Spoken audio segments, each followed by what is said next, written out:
Hello friends, जय श्री कृष्णा। राधे राधे। चक्रव्यूह और अभिमन्यु का बलिदान आप सभी को अच्छे से पता होंगे। महाभारत के युद्ध में 13वें दिन की कहानी बेहद रोचक और ऐतिहासिक है। कुरुक्षेत्र के मैदान में कौरवों और पांडवों के बीच युद्ध चल रहा था।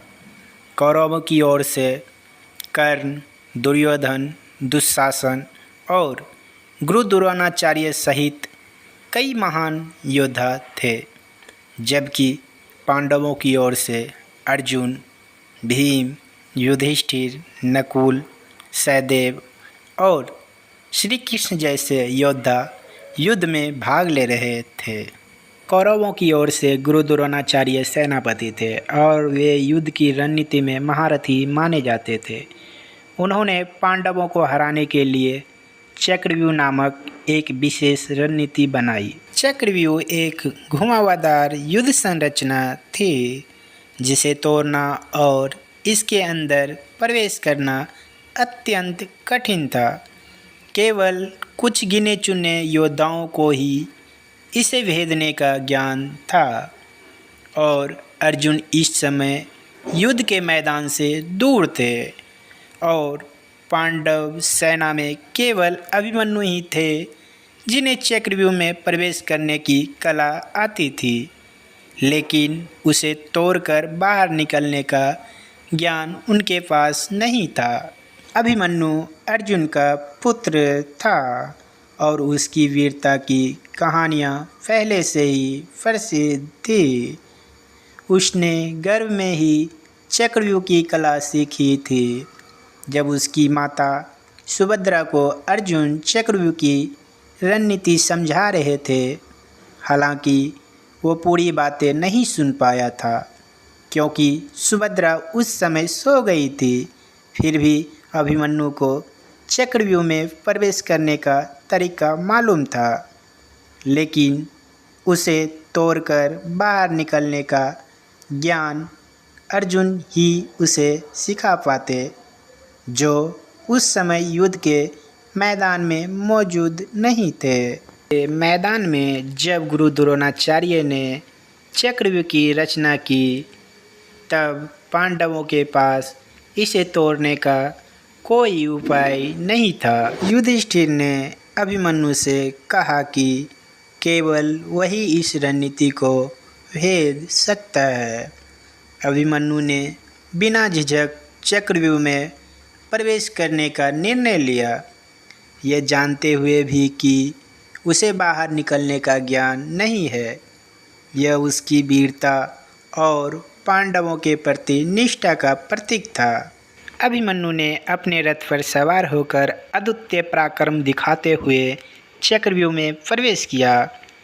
उसने कौरवों के योद्धाओं का सामना किया और कई महारथियों को परास्त किया। उसकी वीरता से कौरव सेना में हाहाकार मच गया था।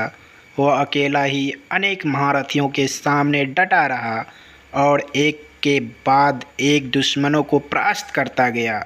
लेकिन चक्रव्यूह की संरचना इतनी जटिल थी कि भीतर जाते ही अभिमन्यु घिर गया।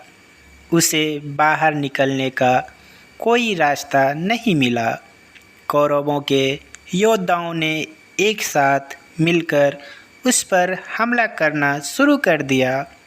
अभिमन्यु ने हर तरफ से आते हुए वारों को झेलना, लेकिन अंततः उसे वीरगति प्राप्त हुई। दुर्योधन, कर्ण, दुशासन और अन्य महारथियों ने मिलकर उस पर अनुचित तरीके से हमला किया और उसे मारा। अभिमन्यु अकेला था और कौरवों की पूरी सेना उसके खिलाफ थी। अभिमन्यु के बलिदान ने पांडवों और कौरवों दोनों को झकझोर दिया। पांडवों को अपने प्रिय योद्धा की वीरगति का समाचार मिला तो उनका दिल टूट गया। खासकर अर्जुन, जो अपने पुत्र के बलिदान के समय युद्ध के मैदान में नहीं थे। वह अत्यधिक क्रोधित और दुखी हो गए। अर्जुन ने प्रतिज्ञा की कि अगले दिन वो जयद्रथ को मार डालेंगे, क्योंकि जयद्रथ ने अभिमन्यु के चक्रव्यूह में फंसने में अहम भूमिका निभाई थी। जयद्रथ ने पांडवों के अन्य योद्धाओं को चक्रव्यूह में प्रवेश करने से रोका था, जिससे अभिमन्यु अकेला रह गया था। अगले दिन अर्जुन ने अपनी प्रतिज्ञा पूरी की और जयद्रथ का वध किया, लेकिन अभिमन्यु का बलिदान पांडवों के लिए कभी ना भूलने वाला क्षण बन गया। यह घटना महाभारत के युद्ध की एक महत्वपूर्ण कड़ी है, जो न केवल अभिमन्यु की वीरता और निष्ठा को दर्शाती है, बल्कि यह भी बताती है कि युद्ध में रणनीति और छल का कितना बड़ा महत्व है। हेलो फ्रेंड्स, तो अगर आज का वीडियो आप लोगों को अच्छा लगा हो तो हमारे वीडियो को लाइक, कमेंट, शेयर ज़रूर कीजिए। जय श्री कृष्णा, राधे राधे।